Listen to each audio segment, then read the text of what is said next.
Hello सांग मैंने स्वागत करुच्ची मोर आ गोटे लंग ब्लॉग को चलतु देखा आज इस्कन बाहुड़ा यात्रा मु भी आज प्रथम थर इस्कन बाहुड़ा यात्रा देखापी आसी तो चलतु आपण सहित सेयार करी मोर एक्सपीरियंस।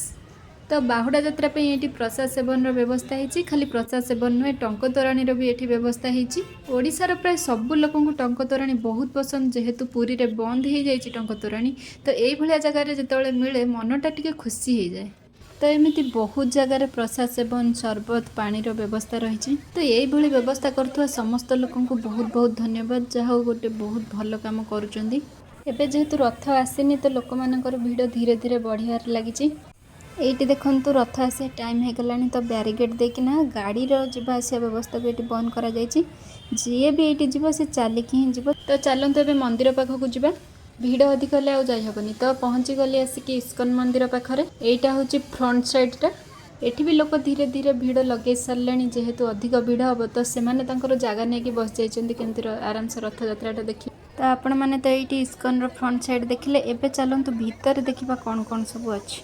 एबे देखंतु ओभरब्रिज पूरा फांका अच्छी आउ किछि टाइम पर देखिए पूरा एते भीड़ हो जे मैनेज करी होबनी भीड़। इस्कन मंदिर मत गोटे जिनस बहुत भल लगे जे आपन जिते बेले भी आसीबे सब बेले नीट एंड क्लीन पाइबे। तो चलते एबे भीतर को जिबा एठी होची एंट्री गेट ये पहाच गुरा एते क्लीन अच्छी जे मु कौन कहबी पूरा नीट एंड क्लीन।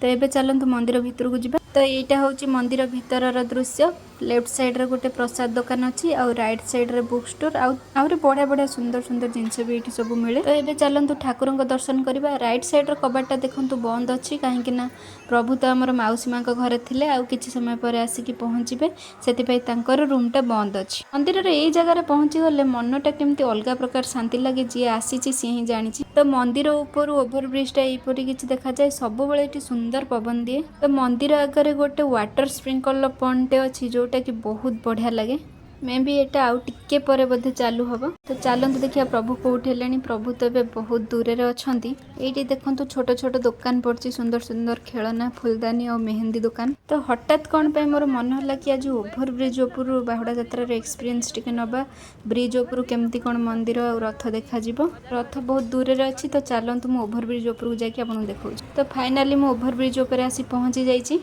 ओभरब्रिज उपर देखु मंदिर दृश्यटा केते सुंदर लगुच लोकंकर भीड़ भी धीरे धीरे लगी रही। मु केबे भी ओभरब्रिज उपर ये एक्सपीरियंस नहीं नथिली आज फर्स्ट टाइम नौची आ बहुत भल भी लगुच।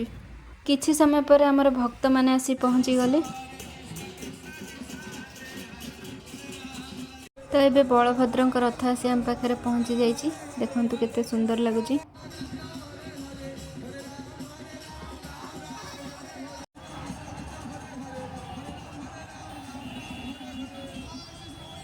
एबे माँ सुभद्रा रथ भी आसी पहुँची जाइए। शुणु तो भक्त मैंने केते खुशी रे माँ को आणिक आसुचंती।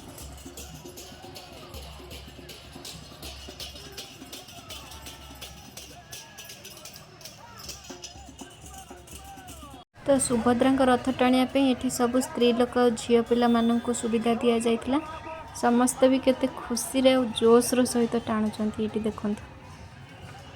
तो शेष में जगतर नाथ जगन्नाथ भी आसी आम पाखे पहुँची जाइछंती। जय जगन्नाथ ध्वनि और मृदंगर शब्द रे रास्ताटा पूरा कंपुला।